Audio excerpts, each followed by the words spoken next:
Welcome to Outdrive, folks. I'm your host, Cliff Callis, and each week I'm bringing you actionable marketing insights you can apply to reach, connect with, and convert rural American consumers. Outdrive is powered by Callis, a full-service advertising agency with a focus on marketing rural America. Callis offers a wide range of integrated marketing services, including website development, search engine marketing, social media, video, and digital. We develop strategic and creative campaigns to build your brand and your business, and you can learn more about us at ecallis.com.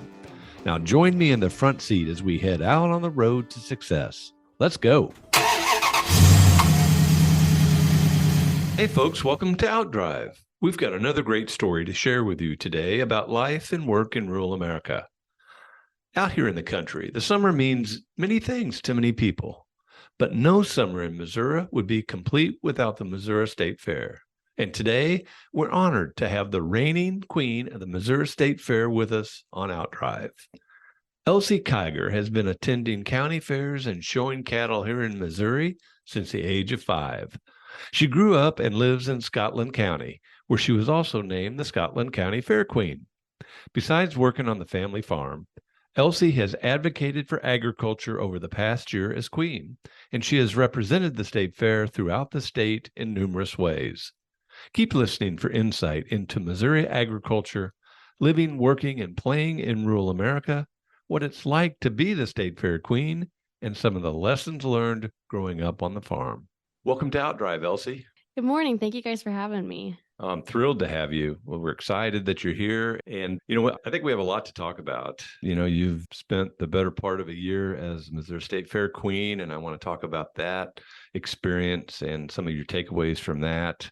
I know you've got an exciting future ahead, and we want to hear about that. And also want to talk about the cattle business. And you've been doing that a long time. But before we get into all that, tell our audience just a little bit about yourself.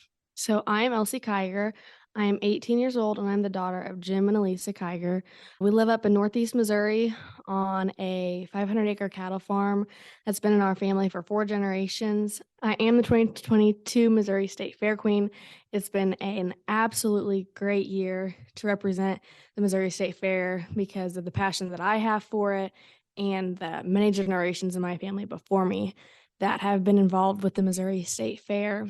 I just graduated from Scotland County R1 High School, and I plan to attend University of Missouri in Columbia in the fall. Well, about a month from now, I guess. Yeah, that's great.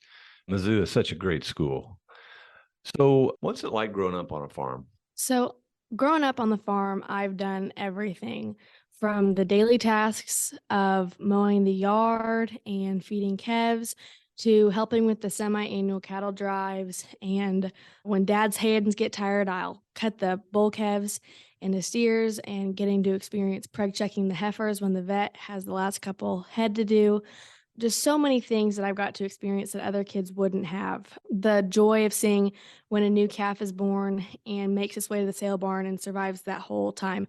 When a bad storm comes through and we're having to put out hay to keep the calves warm and for them to eat, and just the circle of life that comes on a family cattle farm and just getting to watch it all come full circle. So you, if I understand it right, during the last few years have kind of rolled out your own kind of side business from the cow-calf operation, right? Yeah, so I've always grown up on the cow-calf operation and showed cattle from about 8 to 16. And in the summer of 2020, we didn't have a traditional county fair, and so we weren't going to have a cattle sale. So I had to find something to do with my fully finished homegrown 4-H show steer. And my dad had the great idea to finish it and take it to the butcher and sell it to customers. And so since then, it's really grown. That next fall, we had 3 open heifers that I bought from the family farm and sent them to the butcher and sold them to consumers. And really, in the time of COVID, I was able to provide people with a high quality product in bulk for a cheaper price in the grocery stores. Because during COVID, the supermarket meat prices skyrocketed, and I was able to provide them with an overall better product than what the grocery stores were able to provide them. I also found that my butcher beef business is a great way for me to advocate for agriculture. I've had customers from all over the United States, from South Carolina and Alabama up into Iowa, Kansas City, St. Louis, Columbia, all over. And a lot of people understand cattle in the field and beef in the grocery store, but have little knowledge of what happens between the two. And being my own business owner and taking the cattle through that entire process, I'm able to explain to them how they get their high quality product from me. And I really enjoy getting to talk to people about the process of getting their beef. So you said you have people from all over the United States that are buying from you. How'd they hear about you? So most of them are deer hunters. So up in Northeast Missouri, we have everybody comes here to deer hunt. They'll come throughout the year to work on food plots and deer stands and cutting down trees and making shooting alleys. Whatever it is, they're always up here working on their hunting properties. And we've got several that hunt on our ground, my grandma's ground, our neighbor's ground. We just have a lot of connections, and they come from all over the United States. And we'll have a steak dinner with them one night, and they're like, "Oh my goodness, where do you get your beef from?" Well, it comes right off of our farm, and it's for sale if you want some. So that's usually how I get the customers that are from not very close to me. That's great marketing. You know, it's interesting that you would roll out this business during the pandemic. It was fascinating to me that there were so many people that didn't realize that they could drive a mile out in the country to their farmer friend that they've known for years and buy beef. And so, I think there were good things that came out of the pandemic, and I think that's one of them, is to connect the consumer with the farm in a more direct way. I just think that was awesome. So I actually wrote a speech. It was either in the fall of 2020 or the spring of 2021 for FFA, and it was called Farm to Fork. And I discussed my butcher beef business, but also about other ways in my community that we were being resourceful. It's not about resources, it's about resourcefulness. And during the time of COVID, that was really, really reigned true. So my neighbor girl had a brown Swiss calf, and once a week we'd go buy milk from her. And the 4-H kids in my club had meat chickens that they had for sale, and we bought the meat chickens and put them in our freezer. We had people who lived in town that had chickens, and we were buying eggs from them. And it was all about resourcefulness in that time when you couldn't get everything that you needed from the grocery store. So we decided to find another way to get what we needed. Silver lining from the pandemic. You mentioned the Scotland County Fair, which is really one of the oldest fairs anywhere, right? Tell us about it. So the Scotland County Fair is one of the oldest fairs in Missouri. It's moved locations 3 times, and currently we are at the corner of Highway 136 and Highway 15 on about 60 acres. We've got several different barns for animals, a grandstands and racetrack, an art hall for the 4-H and FFA exhibits, and full camper hookups for the people who want to camp at the Scotland County Fair. My parents grew up showing at the Scotland County Fair. My grandparents grew up showing at the Scotland County Fair. It was only fitting that me and my brother grew up showing cattle at the Scotland County Fair. So how young were you when you got started doing that? So I showed my first bottle calf at about 5 years old at Kids and Critters at the Scotland County Fair. His name was Skippy. And then at 8, I started showing through 4-H with a bottle calf named Peppermint Patty. And just over the years, bottle calves, market steers, heifers, cow-calf pairs. And I always showed cattle that was homegrown and farm raised from our family's cattle farm, which really meant a lot to me that we were exhibiting livestock that came straight from our family's farm. And are you continuing to show today? So last summer, my brother shipped off to the Army, and I decided that I was not going to do the show cattle without him. It just wasn't going to be the same. And I decided that chapter of my life ended when he left. So did the queen and the pageantry, is that a new chapter of your life?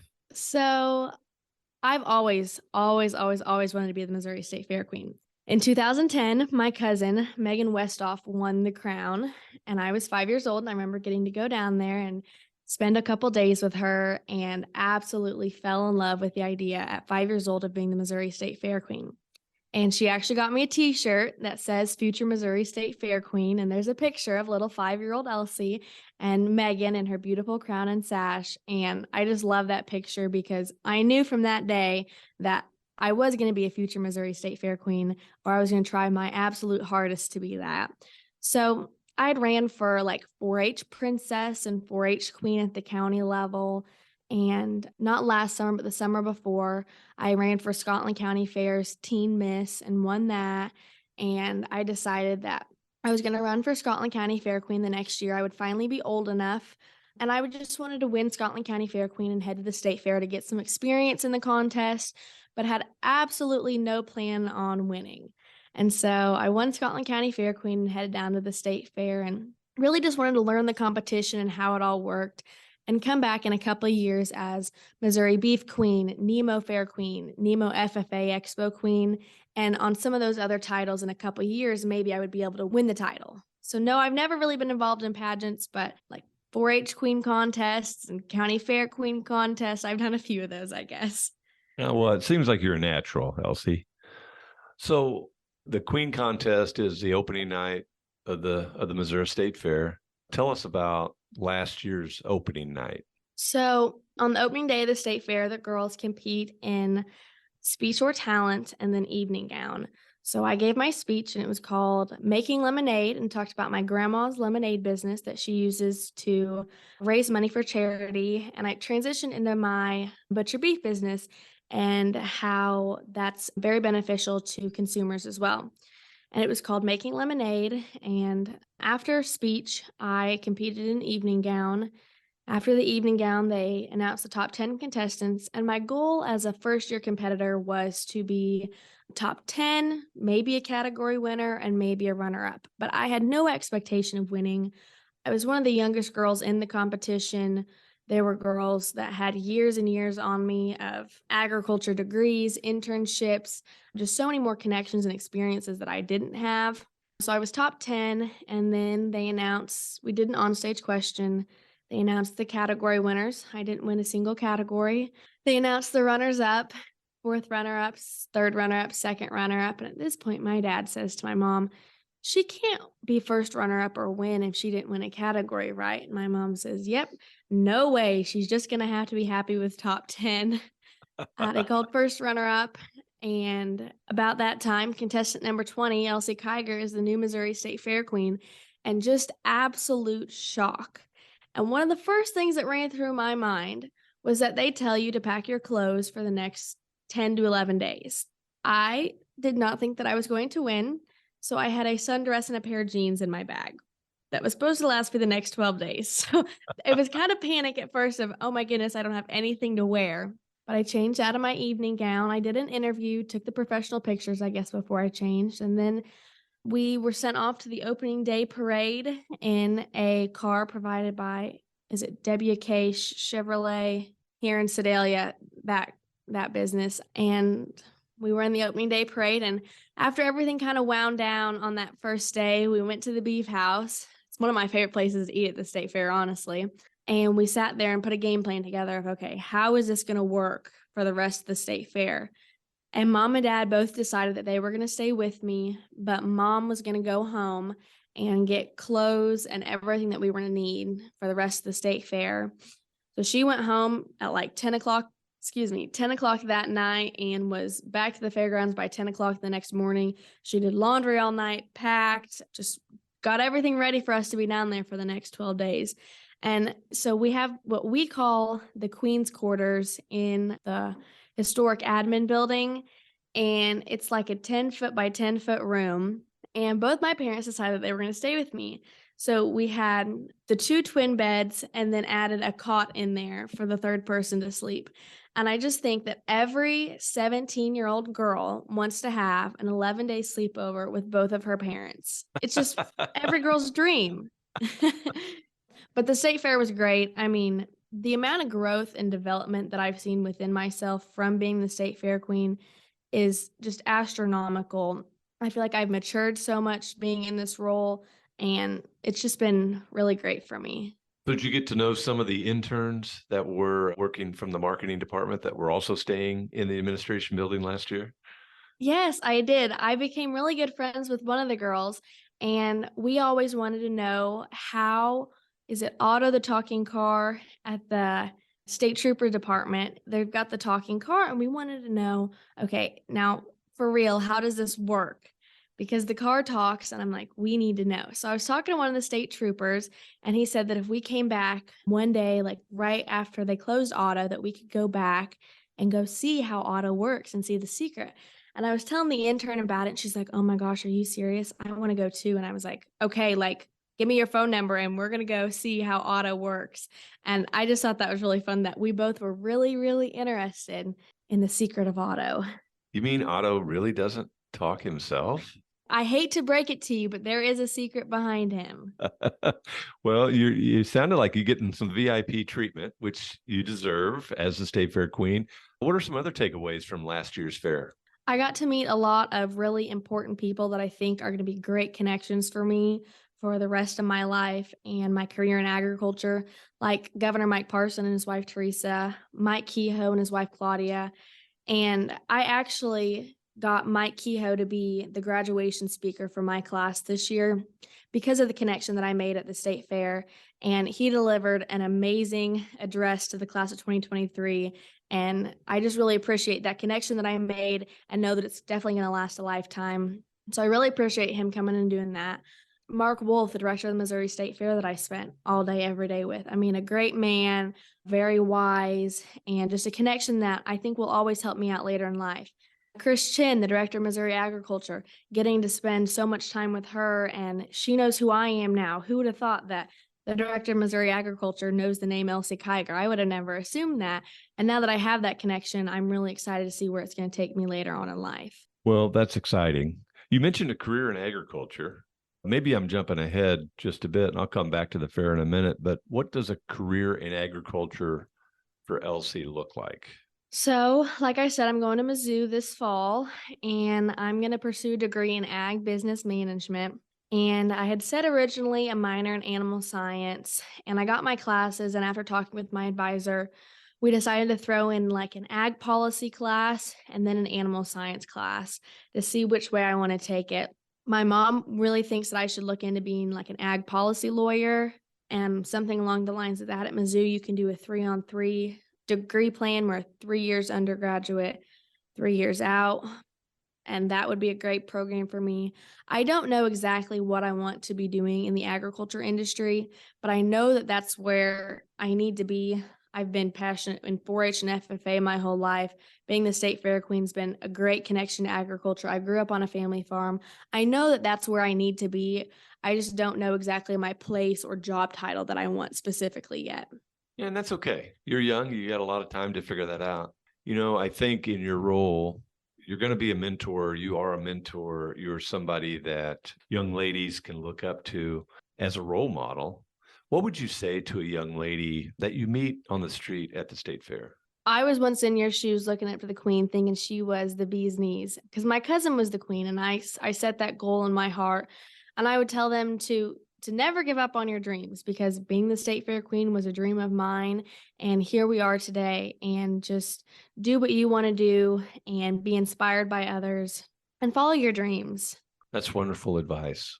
So tell us about the last year as an ambassador for the Missouri State Fair, as an ambassador for Missouri agriculture. What are some of the cool things you've got to do, and how have you represented the fair? So I think the fact that I'm still in my hometown and live with my parents this past year, because I was just a senior in high school, opened up a lot of different opportunities that maybe other queens haven't experienced before. My mom knows everybody and anybody up in Northeast Missouri, so I got lots of requests from people knowing her. But some of the most impactful and coolest things I think I got to do was speak at the Missouri Livestock Symposium, which is held in Kirksville, which is really only about 20 minutes from my house. And the crowd and the people there that I was asked to speak to them was really cool to me. And I really enjoyed getting to speak there. I led a roundtable discussion for Missouri Fairs and Festivals Convention with lots of other queen directors and superintendents, and really, really enjoyed getting to do that and made several connections and learned a lot from that from the other pageant directors that were sitting there with me. One of the connections I made was the Miss Cooper County Queen Superintendent. And when I'm done here, I'm headed there to go judge their competition. So just making connections everywhere that I go. And another really big thing that I got to do that surprised me this year was I got to speak to the Missouri 4-H Teen Conference, which is for kids like 11 to 13 or 14 years old. And when I was 11 to 14 years old, I went to teen conference, and getting to come back to those kids that I once was and speak to them was really important to me. And I really enjoyed getting to do that. I've done a lot of other things throughout the year, but those are the most impactful ones I think that they've had on me Sounds like an experience you'll never forget. for sure. So, what are you looking forward to most about this year's fair? I am looking forward to most about this year's fair is seeing all the girls come down, and whether they win or whether they lose, the skills that they are going to learn from competing in the Fair Queen competition. The interview skills are just amazing of having to sit down one on one with an adult and basically sell yourself why you should be the Missouri State Fair Queen and let them get to know you. And I think those are great skills that every girl can use in the future. I think speech or talent. When I went down there, I was used to giving speeches through FFA when it was me and 3 judges in a room. The state fair, it was me and 5 judges and the whole Mathewson full of people. So that definitely put me out of my comfort zone. And I know the majority of every other girl down there wouldn't be comfortable with that either.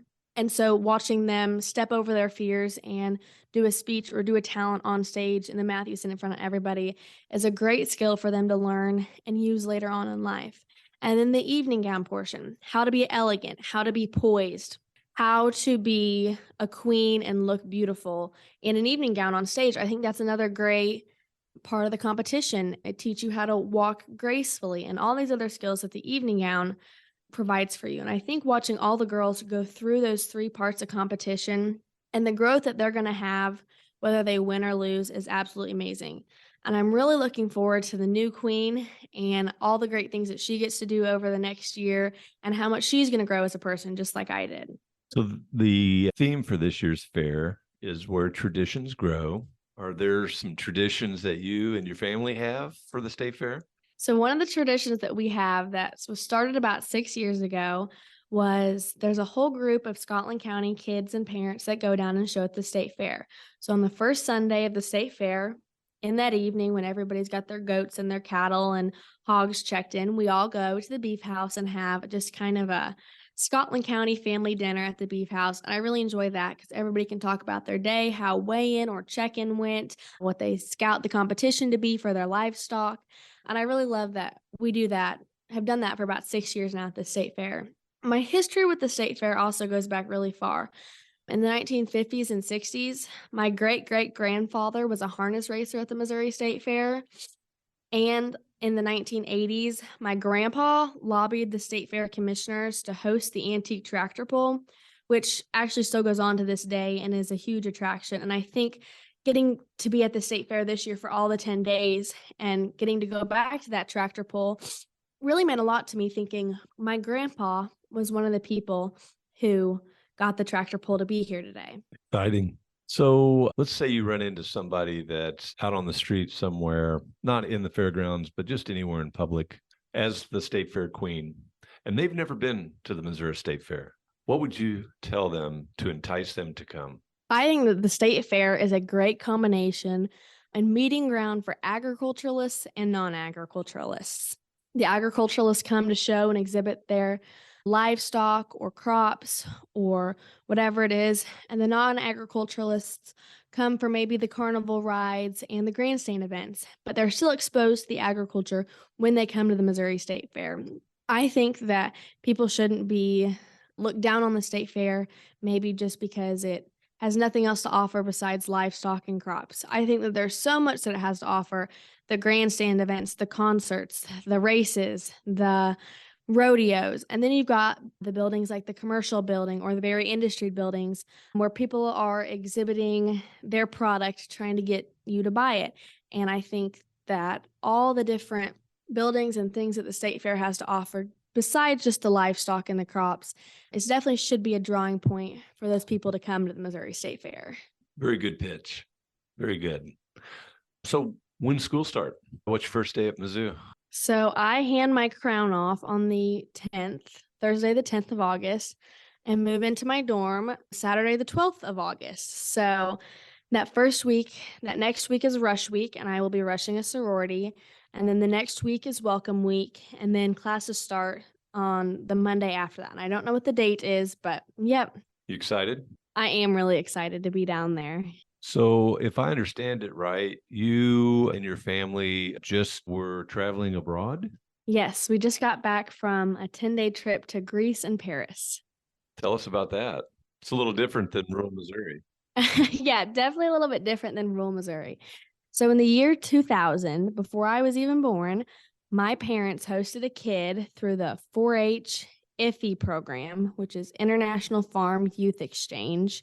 They hosted a boy from Greece, and it's always been on their bucket list to make it back to Greece and meet with this boy that had studied abroad with them. And my mom studied abroad with the IFE program through 4-H as well when she was younger.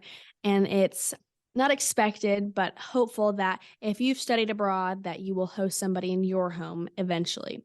So they hosted this boy, and for my senior trip, I had said for years that I think Greece would be a really interesting place to go. So we went over, and mom and dad got to remake that connection with the boy who stayed in our house 23 years ago that they just loved so much. So that was what we did in Greece, and did some other traveling and sightseeing while we were in Greece.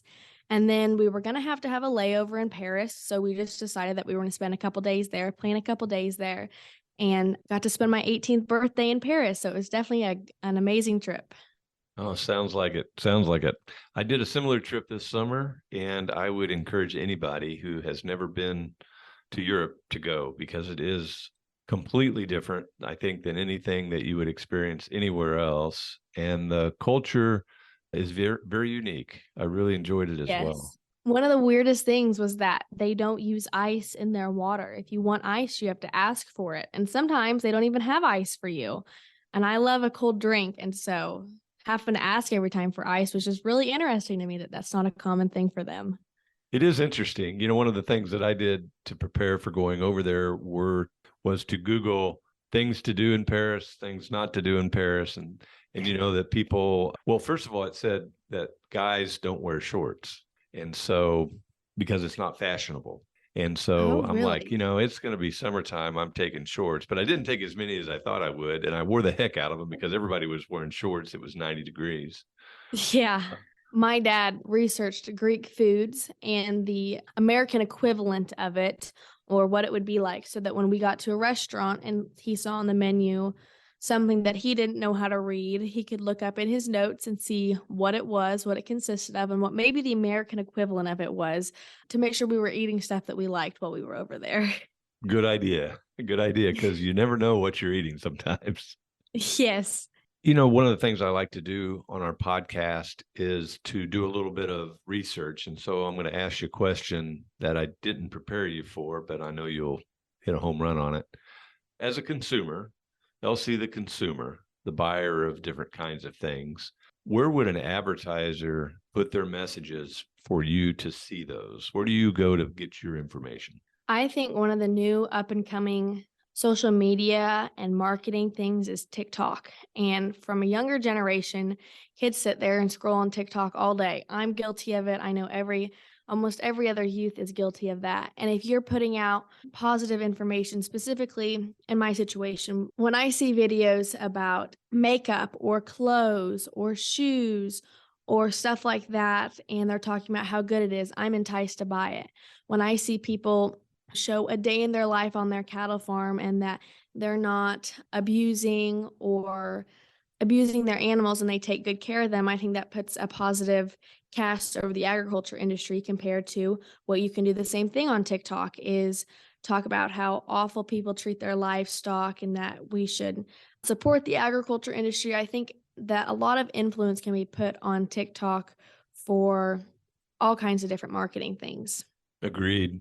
Yeah, and influencer marketing is strong, and it's always been that way. But I think with social media, it just takes it to a completely different level. And now TikTok is a great platform for those influencers to get their message out.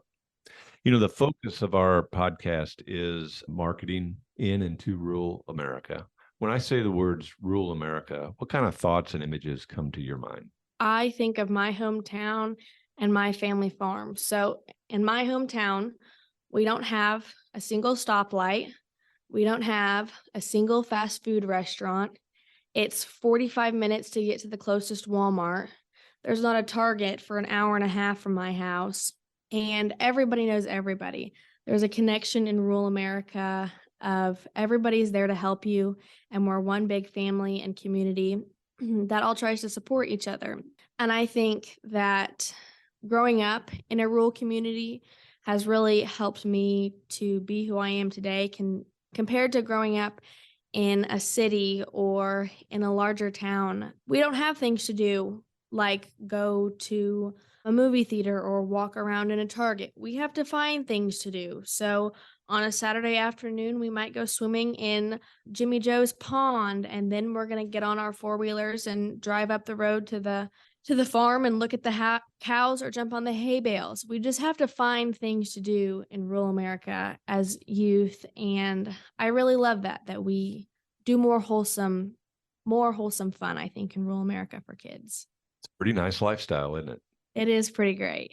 So one more question before we close. What kind of life lessons do you think you learned on the farm that are going to help you as you go forward in your life? I think that you have to work hard to get what you want.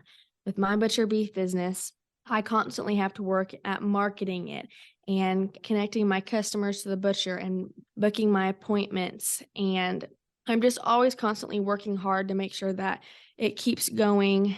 And I also think time management of, okay, today I have to mow the farm and I have to do the laundry and I have to feed the calves and I have to do all these different things, and managing my time to be able to do all those things in one day. Well, I think those are some tremendous life lessons that will serve you well. And I have no doubt that you're going to be so successful in your life and your career. I've really enjoyed visiting with you today. I've really been looking forward to it.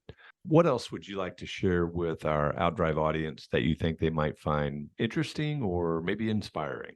Well, if you give me the mic, I just want to say thank you to the Missouri State Fair for having this opportunity for so many young girls. Like I said earlier, the growth and development that I have seen in myself and others have seen in me over the past year holding this title is just I really love that. So my brother got to come home over Christmas break and got to see me talk to a group of people. And from when he left in June to when he came back in December, he said it was just amazing how much I had matured and grown in that time. And he loved getting to watch the comparison and change that I had for a good way. But just thank you to the Missouri State Fair for having this opportunity that is just so great for so many young girls. Elsie, thank you for being with us. That was a great close. Thank you so much. Folks, thanks for listening to OutDrive. I hope you've enjoyed our visit today with Elsie Kigar, the reigning Missouri State Fair queen. Come back again next week and I'll take you down the roads of rural America where it's heaven on earth. Thanks for taking a ride with us on OutDrive. This episode is complete, so head on over to ecalis.com for more insight you can apply to help drive your business growth. And be sure to sign up for our free monthly e-letter, OutThink, for even more helpful content about marketing to rural America. Have a great day and keep on driving.